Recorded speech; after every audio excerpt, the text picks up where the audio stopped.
Hello, hello, Push Past Nation. We are back. We are back. It is time once again to get together as we have another wonderful guest for you this evening. If you're joining us for the first time, I am Simone Matthew, and we are here each and every day for each and every week, for only one purpose: to promote and celebrate who we are as Dominicans, as people of Caribbean heritage, because our identity is our strength. So everything that makes us who we are, our culture, our heritage, our music, our food, makes us who we are, and it is our strength. So we're here each and every week, at least twice a week, to promote and celebrate who we are as Caribbean and Dominican people. And I could not think of a better person to bring on this evening to join us as we promote and celebrate Dominica than the acting chief cultural officer, the new acting chief cultural officer of Dominica, Mr. Earlson Matthew. So he is here with us to tell us all about his new job, the new projects he's working on, how he's preserving the heritage and the culture of Dominica, as well as how he's probably hoping to expand on everything that the cultural division does. So go ahead and share the live. Thank you so much for always stopping by to be a part of the program. Don't forget to share the live. Let everyone know that we are here. Remember to click the notification button if you have not already done so, so you will always know when we go live. So again, we say a special good evening to you, and we welcome Mr. Elson Matthew to the program. Good evening, Elson. How are you? Good night, Simone. I'm doing fine. Good night Yes. to all of your viewers, those are on already. Yes, excellent, excellent. So I know you must be incredibly busy with all your new work responsibilities, but you're taking a few minutes to be here with us. So we're certainly grateful that you're stopping by to speak with us this evening. I am really busy, but still happy to do the interview. Make the time for it is something that we've been talking about for a while, and Yeah. I mean both of us have commitments, and really had to make an effort to make it work. Yes, yes, yes. So if you've been with us from last year, you know that we're here on we here on Push Past 10, we're committed to promoting and celebrating our culture, our businesses, and our people. So again, Earlson is the perfect guest to give us an update on culture and to inform us of what is going on in that area. So I see already we have Deanne Alfred who's here, and we say good evening, and we ask you to share the live as we enjoy this conversation. So just by way of introduction, Olsen, just kind of tell us who you are, your upbringing, especially as it relates to culture. All right. Well, as you've said before, my name is Earlson Matthew from the community of Kinfield, born and raised. And my musical interest came from a very young age, probably influenced by my parents and so on, but more so by the RSB band who rehearsed in the community, in the Kinfield community. And that developed over time. You know, I did music classes with You Get Sentile was my first teacher. I also attended the Kyrie School of Music, the Christian music class, mostly dealing with functional music. So that developed over time. Eventually, I started playing professionally with Raw Rhythm International. That is when Ra and Roy came together to make a band. And eventually, after that, like 4 years after that, probably I joined WCK, who I stayed with for about 14 years. Excellent, excellent. So that is it in a nutshell. Well, congratulations. Thanks. Congratulations on the new position. So just kind of tell us how you felt when you got the news. Um, Excited about getting the position, but what was really overwhelming was the response of the people. I mean, I know people love me for my contribution to music, but to see that type of appreciation on an administrative or management level, it shows that they have that kind of confidence in me. It's a little added pressure too, but it shows that people have the confidence. So now I really have no option but to excel. I cannot disappoint. Yeah, absolutely. Yes. So congratulations again. So just kind of walk us through your experience with maybe the cultural division, any work experience that you've had in the area of culture that may have prepared you for this position. Well, what I would say prepared me the most was the the staff of the cultural division, the people that I had around me, the experience, the wealth of knowledge from people like Jacinta David, who was the chief cultural officer when I joined, people like Gregory Rabes, people like Rasmo, and then eventually Mr. Lawrence came back. So I always had the older heads with the knowledge, people who lived the experience to pass it on to me. Yes, excellent, excellent. So did you hold any other positions in the cultural division? Yes. So when I started off, I was a cultural officer, temporary, and then eventually, I think 5 years after I started, I became a senior cultural officer. That was about 2019. Yeah. Right. And what were some of your experiences in those positions? Well, learning experiences, I would say, it's not all of the disciplines that I had the interest in when I joined, because my thing was predominantly music. So I developed an interest. I mean, growing up, I had no interest in pageantry or cultural dances or theater arts or that kind of thing. But with time, I mean, the interest grew. I mean, I always appreciated art, painting, and that kind of thing, craft. But you get a deeper appreciation when you're actually in it, and then Right. that gives you the desire to actually push it to make others get that appreciation. Absolutely. So, in general, just kind of tell us what are the vision, the goals of the cultural division in general. So, let's just start with that, and then we'll talk about any projects you're working on and any plans you have for the position. All right. All right. So I mean, the goal of the division, or the main function of the division, is to promote, preserve, and develop Dominica's culture, and we do that through a range of activities. That's like through events, through training, through research and development, anything that can help to push the culture, and not just to push it onto people, but to make it a lifestyle. Yeah, so that's it in a nutshell. Right. And just tell us some of the ways that's done. Like, do you work with the communities? Do you work with the different village councils? How is that done? So our training, for example, is done at the community level, as well as at the school level. So you have both high school and primary school. We have training programs in those schools, and at the community level, we work with the community-based groups. So you have like the general cultural groups, or groups that specify in dance, or Jinping groups and all of them. We try to assist them, whether it's by facilitating trainings, whether it's by assisting them with instruments or costuming, those kind of things. Okay, excellent, excellent. So, what are your plans for working towards this vision? So, are you bringing some new ideas? Do you have some thoughts on what you would like to see done in the cultural division? I mean, of course, but the fundamentals remain the same. I mean, you want to get it out there, you want to promote it, you want to preserve certain things, and you want to develop stuff that is already there. The difference might be the approach. The cultural division started in 1978.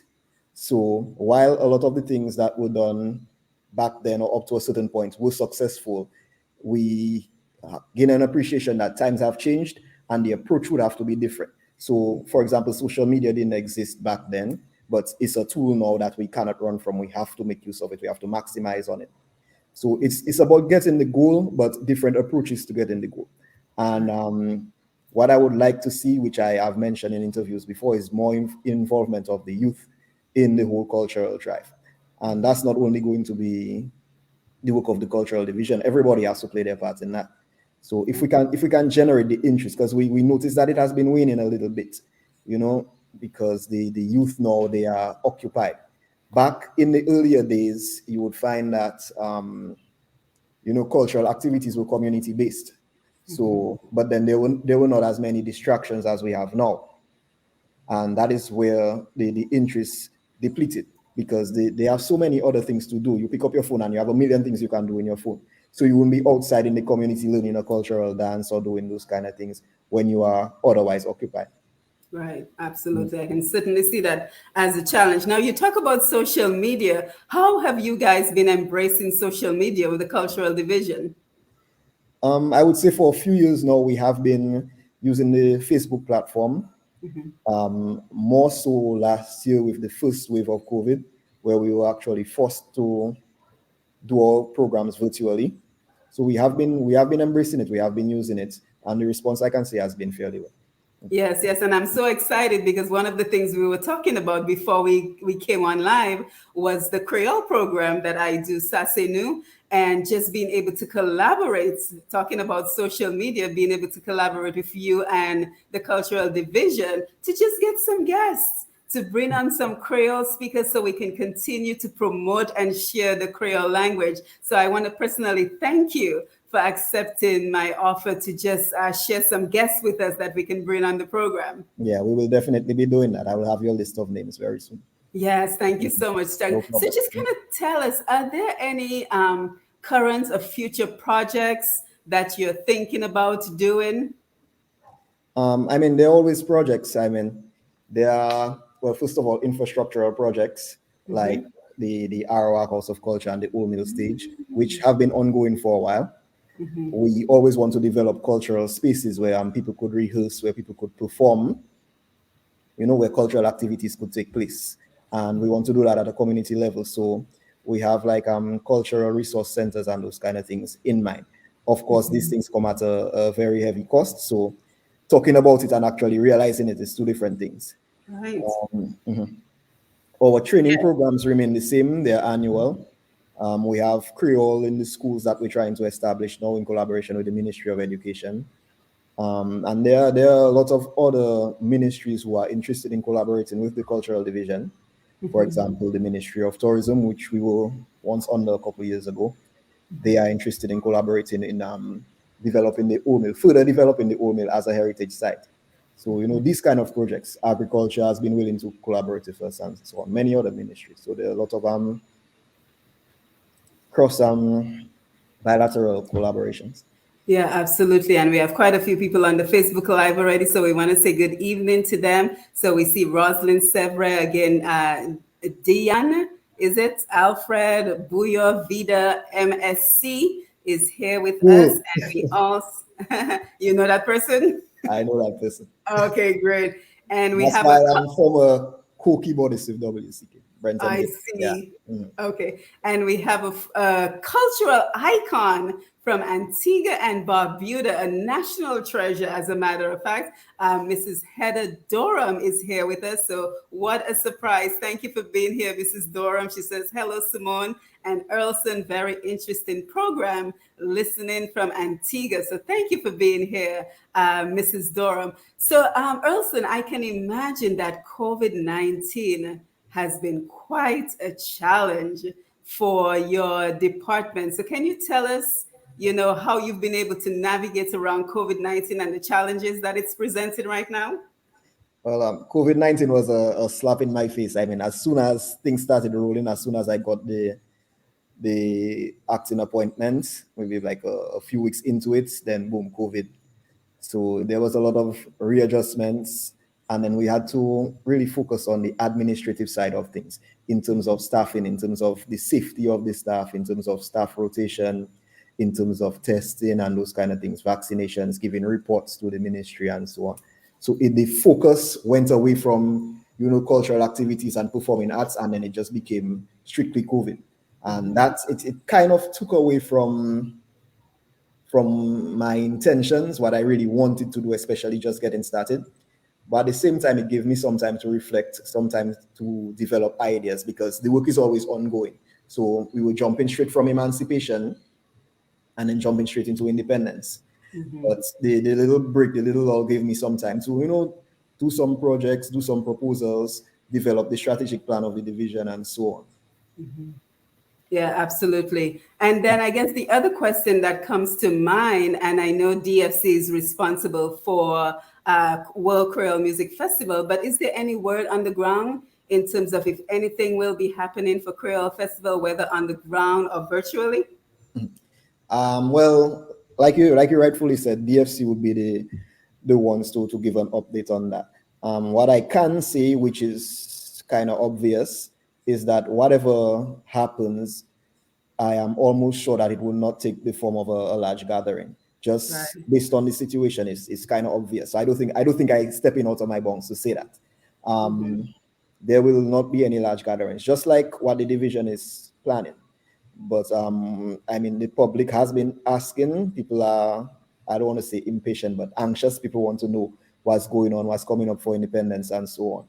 But Mm-hmm. what I can advise them is that the Independence Committee has met and proposals are being made, but it's a process. We don't just say independence, we have 4 shows, 4 activities, how many virtual, and so on. It's a process cabinet has to approve. And when they give feedback, then we make an announcement. But there it gets so technical because yeah, you can plan to do a virtual event which is not available or is not open to the public for attendance. But at the same time, let's say a minimum of 3 groups perform at the event and each group has 10 people. You over 30 people already. Right. Protocols might dictate something else. Protocols might say 25 or something like that in one space. So then you have, let's say you have minimum 30 performers. Then you're going to have your song crew, you're going to have staff, you're going to have people dealing with sanitization, It's you a need real challenge. security. So just from that, even a virtual event can easily go past 50 people. So we're not always sure that we're going to get the approval because the virtual event in itself is a gathering. And that is something that's difficult to run away from.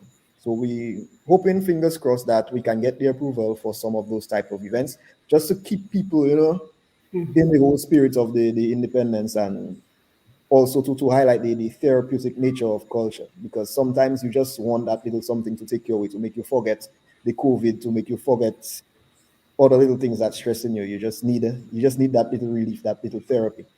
Right, right. Because one of the things I remember Gordon Henderson in particular talking about a lot last year was, since there's no World Creole Festival, why not invest some of the money into the local artists in Dominica? So maybe have them perform from their own homes or somewhere where they can be isolated and then stream it virtually. So at least they get an opportunity to quote unquote be on the big stage of an abridged version of Creole Festival, and they earn maybe a little bit of income. Any thoughts on that? Yeah, that's a good idea. And there are many different ideas, different proposals, and different approaches that you could have to it. Somebody might tell you, well, if you're doing that, then pay the headline artist to do it from where they are. From Mm. somebody could put it that way. Some people could say, you get, like Gordon suggested, you get the local artists to do something. So there are different ways, and I'm sure that DFC have explored all the options and sent in their proposals as well. Yeah, absolutely. Yeah, thank you for that. So, here's another question that comes to mind. Is the cultural division, do you guys collaborate with, let's say, Dominican associations outside of Dominica? Is there a movement to kind of bring the organizations kind of under the umbrella of the cultural division? Because it seems like wherever we go, we take our culture with us. So, is there any movement on kind of bringing the groups together? It has been happening, Good. especially those who do the work duet shows and so on. And cultural exchanges are part of our key result areas in our strategic plan. So yes, we collaborate. There could be more. I saw a letter recently from an association asking for assistance with funding. I'm like, hey, you all out there. But it happens. Money Good is not always point. money is not always the easiest thing to come by. So we can understand, especially if they're doing it for Dominica, they would expect that kind of support from Dominica. So because I mean, sometimes people figure, okay, we out there, but we're doing it from our own pockets. And you Right. kind of understand them asking for assistance in that sense. But we encourage people to be patriotic, especially those out there. And the way that they can do that is to embrace the culture. Some people embrace it late. Some people embrace it only when they go out. Sometimes it takes a while. But you be proud of what you are. And in that sense, I always pattern after the Jamaicans because they're really proud of Oh, yeah. their culture, of their nationality. You find Jamaicans talking about their flag. They're proud of their flag. They're proud of their accent. They're proud of their marijuana. You find marijuana anywhere in the world, but they sue. You talk to a Jamaican and it's like that's the only place with, you know. So we have to develop that, and it's not a thing that's going to come overnight.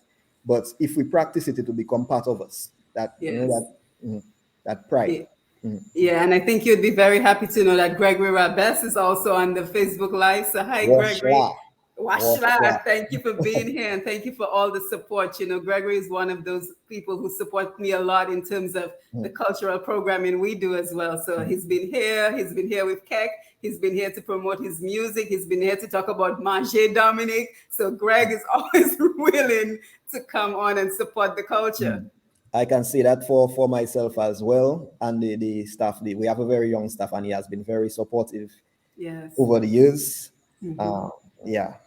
Yeah, so speaking of young staff, let's just talk about your expectations from the different generations, because I think why I was particularly excited when I heard that you were the new acting cultural chief officer was the fact that, you know, I don't know your age, but you look young. Thank you. And it's not being ageist. I'm not being ageist in any way. I'm not saying an older person, and you know, Mr. Raymond Lawrence did a fantastic job, your predecessor. But I'm just saying that having a younger person might bridge the gap that Right. we talked about younger people not being involved. You've been heavily involved in the music industry in Dominica, so maybe you can be the bridge that gaps, you know, the two generations. So what are your thoughts on that? I've thought about it that way before. So I always say that I'm connected to a few generations, Yes. because even from performing with Raw Rhythm and WCK, a lot of the guys were older than me. So I got connected with their generation. Then working at the cultural division, I got connected with people like Washla, just to call the names again, Washla, Rasmo, Mr. Lawrence, Jacinta David, these type of people who are stalwarts in their own right. They, Yes. the bully again, Alvin Bully, you know, stalwarts in their own right. I mean, they made it happen. So I'm connected to that generation. Then there's my own generation that I'm connected to. And even the generation after me, many of those who I taught at SMP. So I think across the board, I have that connection with a few generations. Yeah, yeah. And speaking of generations, you'll be happy to know that Ajmal Peters is here. As we know, he's the son of Ra Peters, WCK fame, and he's doing some incredible work. So let's stay on the topic of music for just a bit longer, if you don't mind. So I think one of the challenges we always face is how to export our culture, how to monetize our culture. Do you have any thoughts on that? Because I think one of the things that we are most interested in is how can we have our musicians earn a decent living from their talents? Any thoughts on that? In terms of monetizing it, there's a standard. I mean, there's copyright and so on, and there's the whole digital media movement where you put your music up for download and so on. But it has to be done the right way. And I think the French have been ahead of us in that sense, like years ahead of us in terms of the copyright aspect. And I mean, we get in there. We just have to understand what it is, understand the business of it. And I think the general public have to develop that appreciation that, okay, that is somebody's work, that they put a lot of hours into, a lot of invest a lot of time into as well. And they should be compensated for it. And I mean, I know we put up this stuff on YouTube because we wanted to get out there, we wanted to get the hits, but at some point there has to be a balance where you're either looking for hits or you're trying to monetize what you're doing. You know? Yeah, absolutely. So, have you, for example, been in touch with AMP, that new group, the Association of Musical Professionals? I think they go by. Yeah, I mean, I know most of the members personally. We haven't Yeah. really sat down and discussed anything, but I am in touch with everybody right now. Okay, good, good. So you have a working relationship with them. So again, we want to say good evening to everyone who's joining us via Facebook Live. If you're just joining us, we are speaking to Mr. Earlson Matthew, Dominica's new acting Chief Cultural Officer. So he's just updating us. First of all, we want to congratulate him again on this new position. And he's just kind of updating us on what he is expecting out of the role of being the new acting chief cultural officer. So we see we have quite a few people on the Facebook Live, and we want to thank them for being here. We want to encourage them to share the live as they come in and kind of tell us where you're joining us from. And if you have any questions, we have Ambrose Blanc and NYC is viewing and listening. We have Dayan Alfred, and the person says, people have a lot of problems. You need to have some kind of spiritual programs. Any thoughts on that? Yeah, I mean, we need that spirituality. It doesn't have to be limited to any religion, but in speaking earlier, we mentioned how politics divide people. Religion is one that maybe not as much as politics in Dominica, but religion is one that causes division as well. But it can be used as a tool to bring people together as well. Yes, and this person always also says everywhere you go, Jamaican food, Jamaican clothes. So is there a move to like a major branding initiative of Dominica music, Dominica arts and crafts? Because I have to tell you, we have folks that join us from like Guadeloupe with the Kalinago arts and crafts. So is there a move to kind of like brand booyah, brand something out of them, Um, maybe make some booyah rum? yeah, you mentioned branding. When you mention branding, the first thing that comes to mind is the flag, right? Yes. And sometimes you face a little resistance with the way that the flag is used, because you actually have a committee set up to uphold the use of the flag. So there are certain things that the flag cannot be used on, certain parts of your body that it cannot cover, cannot touch the ground, it cannot be below the waist, it cannot be on shoes and those kind of things. So that makes branding difficult in that sense. But I mean, there are ways around that. You could also use the flag colors. A combination can imply that it's the flag and so on. But we have the emblems committee, who is very, you know, aware, I should say, or conscious of that kind of thing and really enforcing it. But outside of the flag, can we like brand, I don't know, booyah cake, booyah candy? Because I think someone was saying, was it in Barbados, or I think it was in Barbados, where they had used a particular music as a brand and it was just selling everything under that brand. So any thoughts on that? Of course, I mean, once you have creative minds, the possibilities are endless. So, Right. I like to consider myself a creative mind. So, you Absolutely. know, so the possibilities are there. You can do anything that your mind. Right. The Absolutely. important thing is the quality of the product. So the product has to represent the branding. So again, just to go back to what you asked a while ago about getting the music out there. For the music to be out there, or even craft products, anything else, it has to be of a certain standard to be competitive with what else is out there. So we're talking if we're talking music, we're talking like your lyrics have to be up to standard. The musicianship displayed on the recordings have to be up to standard. And that's not to say that what we might look down on as not up to standard is not going to be the hit. Sometimes it's like you're playing a lot of this song that you never expect to make it might be the one that the entire region likes. So again, it's finding a balance between what you know to be correct, what the public wants, and then the lottery factor that anything Yeah. might just be the thing to get you over.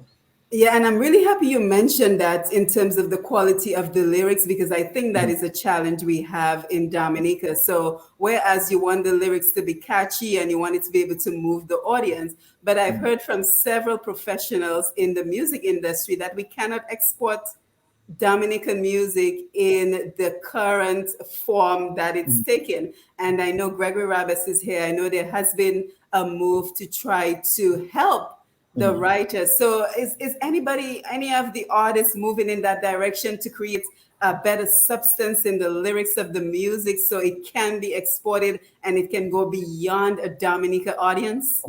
It's difficult to tell somebody how to be creative. I mean, creativity just comes with intellectual property, as we say. It comes from the mind. So you cannot really tell somebody what their process should be. The other thing is that sometimes it works for them. So you're not going to deny somebody of what makes their daily bread for them because your theory is that they need some kind of proof that is going to work for them, right? Right. So I don't really knock the lyrics. I mean, some of it could be better, The smart aspect, I don't really knock it because it has always been there. It's there from the French side. It's there from everywhere. You hear Frankie Vincent, all of the other French artists, and we hear it and we smile and we joke about it. But it reached our shores, and there was a way that it happened to reach our shores. Maybe that's what made it reach. So I think it's a matter of guidance. Maybe you can tell somebody, okay, you're probably crossing the line there. Probably that mightn't be accepted. Probably that slang that you use in only locals can relate to it, unless you can find a way to push it that others understand what you're talking about. So it's a process. It's not something where I'm not the type that going to knock the generation and tell them their lyrics not good, so their music not going to go anywhere. I prefer to guide the process.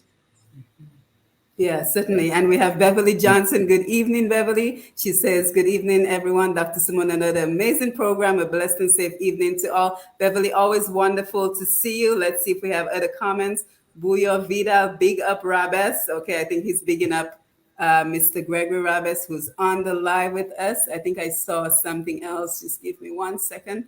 We have quite a few comments coming in, so I want to make sure we catch a few of them. Louisa, our friend out there in the UK, who is up late with us as always, she says the Dominican flag flies high outside the Town Hall in Bradford, UK, every 3rd November. Thank you for sharing that, Louisa. And here, I think you have some unique challenges, Earlson, as you begin your new job. And I think one of them is now we have the influences of external cultures, right? So we have Haitians who have now established themselves in Dominica, our Haitian brothers and sisters. And we also have our Spanish brothers and sisters who are now part of our community. So do you envision, having those influences in our culture, or do you think they should remain outside of our culture?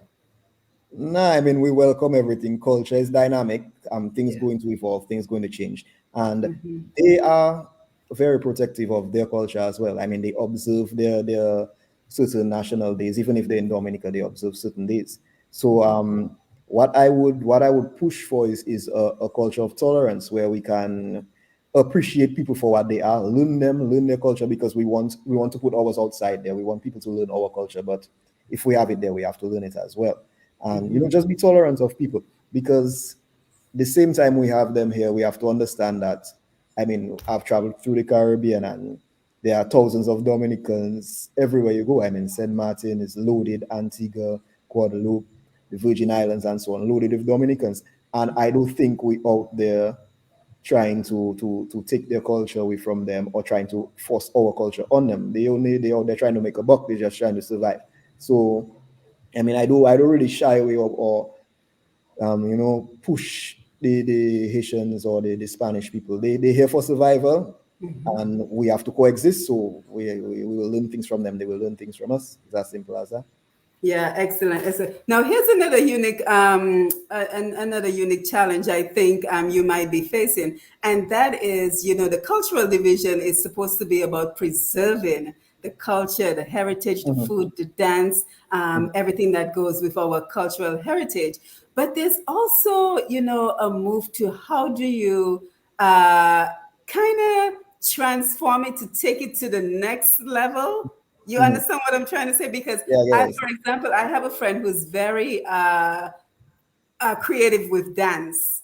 Mhm. And one independence, she was trying to get, I think it was the heel and toe or one of the dances. Mhm. She simply wanted to integrate a little bit of modern dance.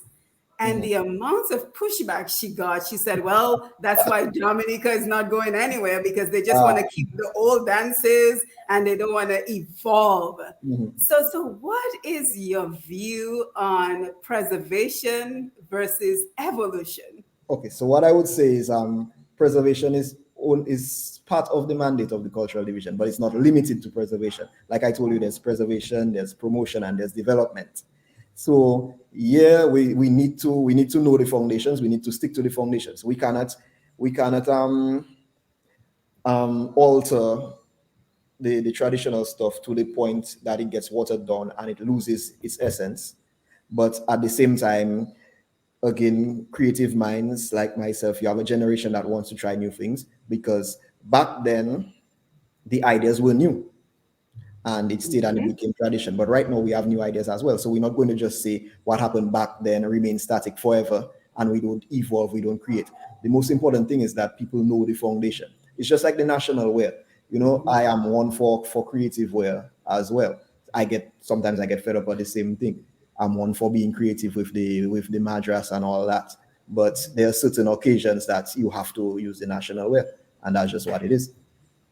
Right, excellent. Yeah, thank you for sharing that. So let's go back to the comments on the Facebook Live. We have, let's see, Eugenia Durand, Petit Soufriere is tuned Actually, in. Thank that's you my for. coworker. Oh, hi, Eugenia. Eugenia, do you speak Creole? Because I'm looking for Creole speakers. We have Alistair Irish Bathurst in the house. Hey, I'm from Bathurst. Nice to meet you. Shervin, Dominic, good night. All locked in from Maho. Hi, Maho is in the house. Janice is listening from St. Thomas.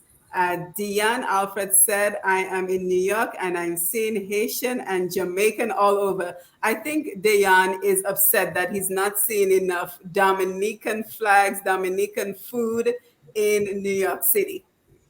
I All think right, I think the concern. so you're on the ground, make it happen. Absolutely. That's the pride we're talking about. So the more you push it, it will start. You will not see the results immediately. But once you get that spark going, eventually it will grow. Yes, and Glenda Fagan is watching. Eugenia said, yes, I do. So she's responding to something. So, yes, so again, thank you for being here, Earlson. We are enjoying this conversation with you. Now, I know that you're also currently pursuing your studies in UE at UE, and I was just curious as to if that sort of ties in to your vision for the cultural division. Actually, yes, it does. The direction that the work was taken was something that inspired me to pursue my studies, and I'm doing that in management studies, general management at UE. It has been challenging doing it while working, but I am approaching the end, thank God. So yeah. So I mean, I've learned a lot of things that I have experienced. I understand why, and it has prepared me for other things, for dealing with certain things, dealing with staff, dealing with the hierarchy and all of that.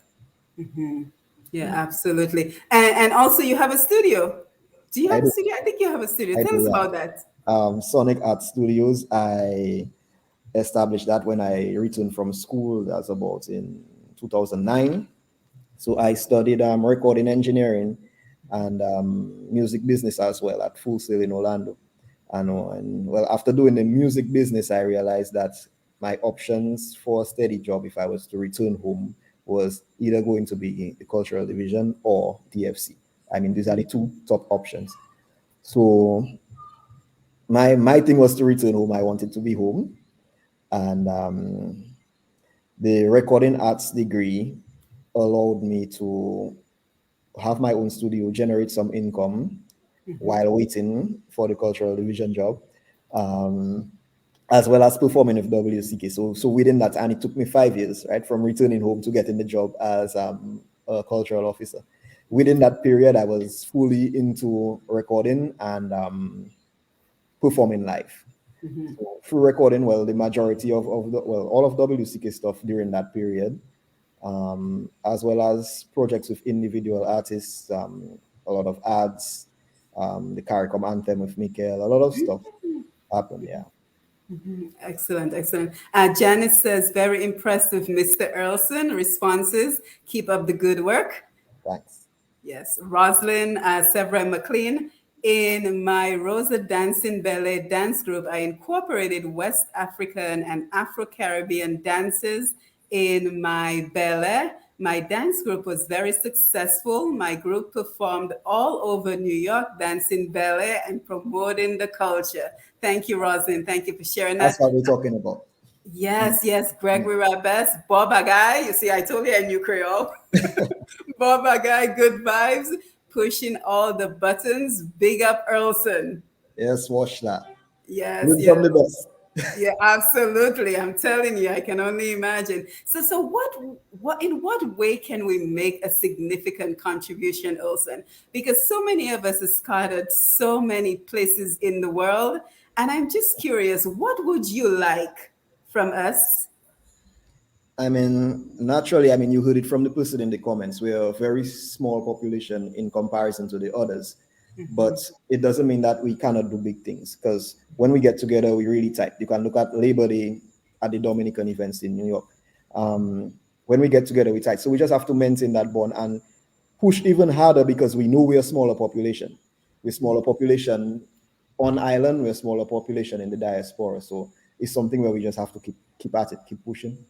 Right, right. And It's not just during independence. Culture is a year-round thing. Culture is not just independence. So carnival has its aspects to it, its cultural aspects, and then you have different types of year. From the division standpoint, we have Dumfesta. There's also emancipation, but there are things that are year-round. You're not going to get breadfruit and codfish in October alone. So you can promote those things. You can promote the meals. Those kind of things. The dress, the music, all of that is year-round.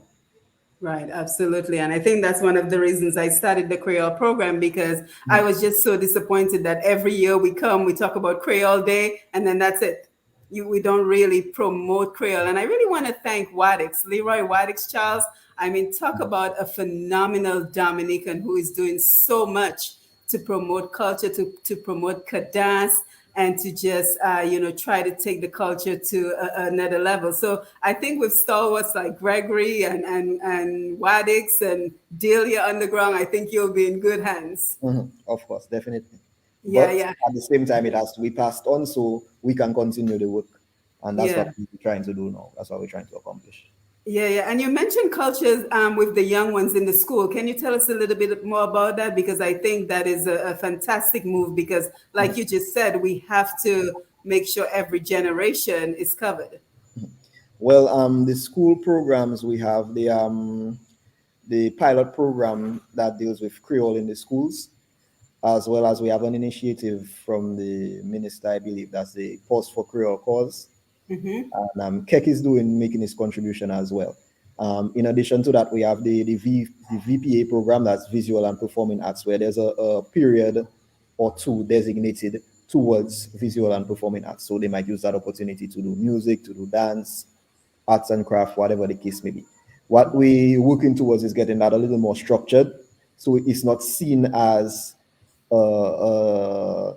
extracurricular activity or when you don't have anything to do or an opportunity for the teacher to take a break or that kind of thing. We just want to keep it as parts of the curriculum, the same way you would regard your maths, your science, your core subjects. You look at VPA or you look at the Creole language as one of those. And I think education has their role to play, and they have been trying. We just have to improve on it. Yes, thank you for that. Henrietta James says, proud of you, homeboy. LOL, congrats. Thanks. Yeah, absolutely. Let's see. Darius Etienne, Elson, you are on fire. Culture is in great hands. That's why I hate to call names. I missed out that. That's another key person. That's Earlson. That's Okay. another Oh, key. Earl Etienne. Oh, excellent. Yes, Thank you yes, so yes, much for yes. being here. And That's he why I hate says, calling names because you always miss out some important. absolutely, I so agree. He says, culture is in great hands, ready for the next generation. Absolutely. I could not agree more from Thanks having for this paving the way. conversation. Yeah, thanks for paving the way for us too. Oh, absolutely. Thank you. Craig, Mr. Puff Mead, good vibes. Elson Matthew, keep it up, bro. Chelsea. So I think quite a few of your supporters are here. So that is Yeah. wonderful to Mhm. see that it's Mhm. going to be a team effort because it cannot just be you. Of course. And I always say that the work of culture not going to come from the cultural division only. Everybody has to play their part. I mean, we just what you call that, administrative. We do what we can, but you do expect a staff of, let's say, 10 people to to deal with that on a regional or an international level. And I mean, we can barely do it at a local level because the staffing is just not enough. So we expect everybody to make a contribution towards that because culture is not just the division, it's everybody's contribution to our way of life. And just a final question as we get ready to wind down the program, Elson. And again, I want to thank you for taking some time out of your busy schedule of work, your studio, and attending classes at UWI to be with us. But what is your personal vision for culture? Because my personal vision for culture is to take culture to the world. So that's why I have the Push Past 10 platform, the Creole program. We bring on musicians because I think we have to think beyond the 60 to 70,000 people in Dominica and consider that there's about 150,000 Dominicans outside of Dominica. Right. So I'm very excited to embrace the technology and to be able to come on a Facebook Live or to jump on a YouTube video to be able to push the culture. But what is your personal vision for culture? What I would like to see before we go past the 70,000 people, I would like to see the Dominicans have the appreciation for the culture. So we understand the importance of it. We understand what it is and what it isn't. We understand that it's not a time of year, but it's our way of life that we want to share with everybody. But in order to do that, it cannot be kept away from a generation. So everybody needs to be aware of what it is, what is supposed to be done, what is the traditional way of doing things in terms of like the music, the dress, and what leeway you have to be creative without losing, the essence of certain things. But we cannot alienate the generation coming after, because if we stay so true to purism and so on, and keeping everything in its purest form, we're going to leave a whole generation behind, because they're going to lose interest. They don't get to express themselves, because the realities of one generation is not going to be the realities of another. And if you try to hold on to that, you cannot force it onto a next generation. They have enough going on that they will just leave it for you. Yeah, and one of the other things we talked about before we came on was the St. Lucia Creole dictionary app. That's a vision of mine, Earlson. I would so love to see our Creole, and I mean, St. Lucia Creole is Dominica Creole. Let's just be honest here.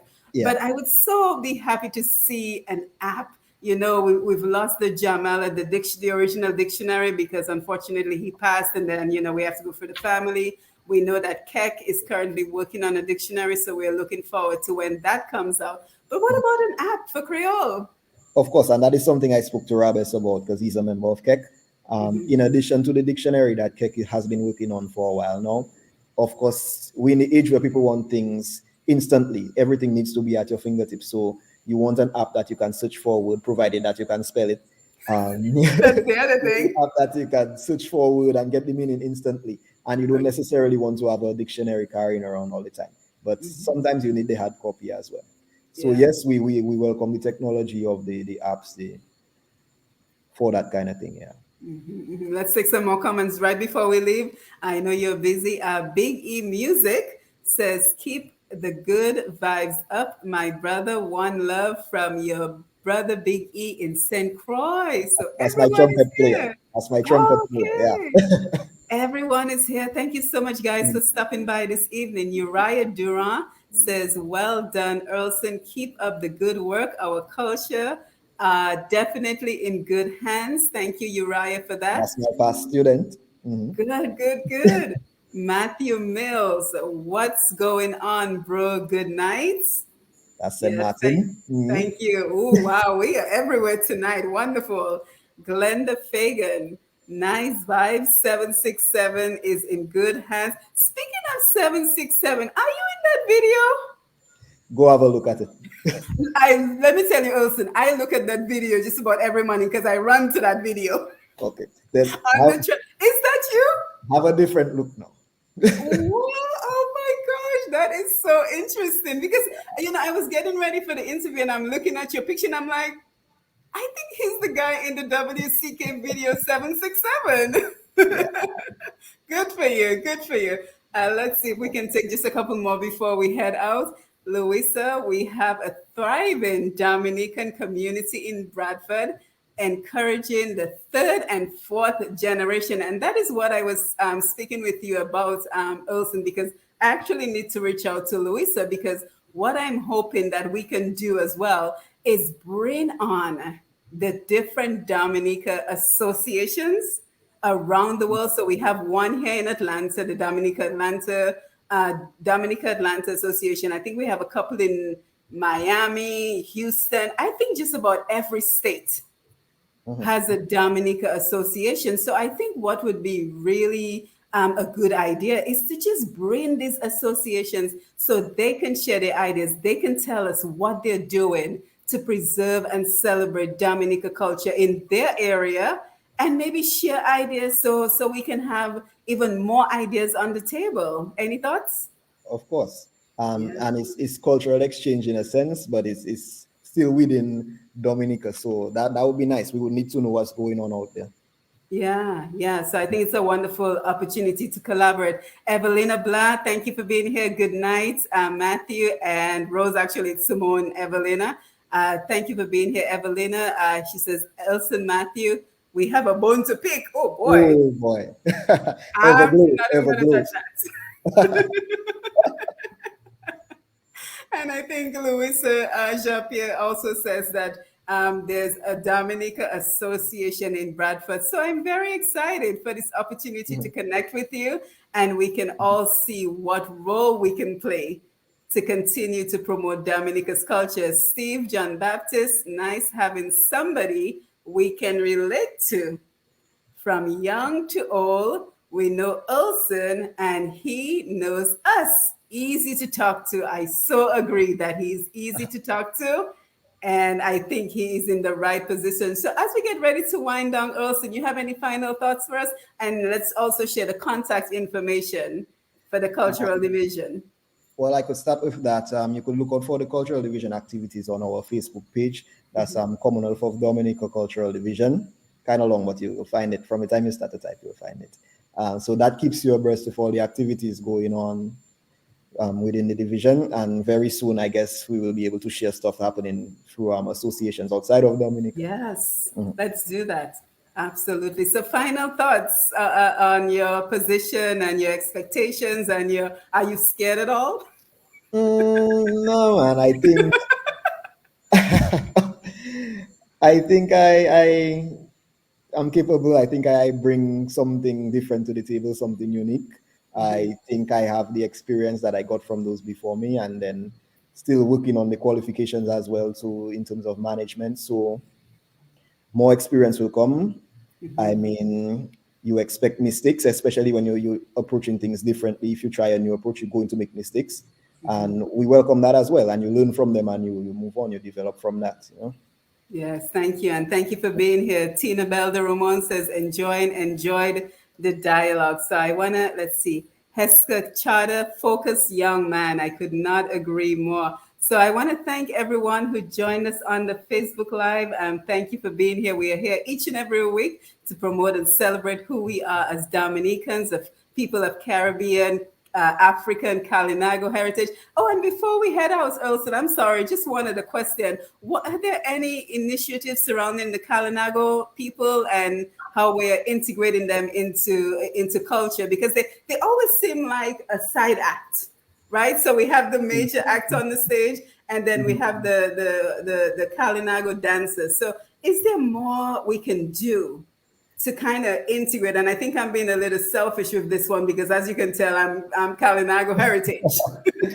I wouldn't consider them a side act. I probably think you get that impression from the major events where cultural performances seem to be a side act. In terms of the Kalinago, we have the most active group we have is the Karina Cultural Group. And I mean, they perform at a lot of our events. But we also work with them in terms of their craft as well, their sites and those kind of things.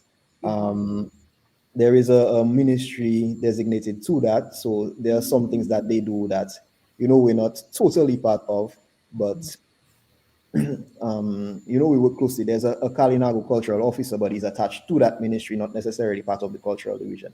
But we still try to work as closely as possible as Prosper Paris. In terms of the Kalinago language, I cannot speak much to that, but it's something I would like to see develop, even if I probably don't understand it. But I know there's some stuff going on with Yeah, regards with to Annette Sanford's daughter. Mhm. Yeah, Anna Sanford's daughter. And I think there too is an opportunity for collaboration because I mentioned, I think Juliana Glasgow is her name, if I'm not mistaken, and she's in Guadeloupe. So there's an opportunity to, so very exciting projects and very interesting work ahead of you. So let's see, Anne Stout, congratulations. Keep up the good work. Blessings, New Jersey Pips in New Jersey. Louisa, good night. Rosalind, because they are indigenous people, like up here in New York, they have their pow pow activity. Thank you for sharing that, Rosalind. So again, we want to thank everyone who joined us as we continue to build our international village. We continue to build our global community of Dominicans at home and abroad as we continue to build what I'm calling social capital. We build those relationships that will advance the lives of our Dominican brothers and sisters at home and abroad. And I cannot tell you how many times I've had one of these programs, and either right during the program or immediately after the program, someone who was watching reaches out to the guest to be able to advance whatever the guest was talking about. So we're doing the work, we are building the community, and we will continue to do so with your support. So, I always think we are so successful individually wherever we go. So imagine the success we could have if we all come together and collaborate on so many, whether it's culture, whether it's our people, whether it's our businesses. So we have a lot of work to do, but I think we have this wonderful platform of Push Past 10, the internet, and all the relationships that we're building to get the work done. So again, don't forget to like Push Past 10. Don't forget to go over to the cultural division and like their page as well. And remember to follow the pages. Remember to subscribe. Remember to like. Remember to share so we can continue to build these communities and we can continue to grow from strength to strength. So again, I am Simone Matthew. It has been wonderful to be here with you. We say thank you to Elson Matthew again, and we say thank you to everyone who joined us on the Facebook Live for this presentation. And with that, I wish you a good evening until next week. As a matter of fact, next week, Wednesday, you certainly want to be here because on Sasenu, we have Mrs. Ophelia Marie. So Ophelia Olivache Marie will be our guest. So you want to already put it on your calendar next Wednesday, 7 p.m. Sasenu, our Creole program with Ophelia Marie. So with that, we wish you a good evening and we want to thank you for being here. Take care.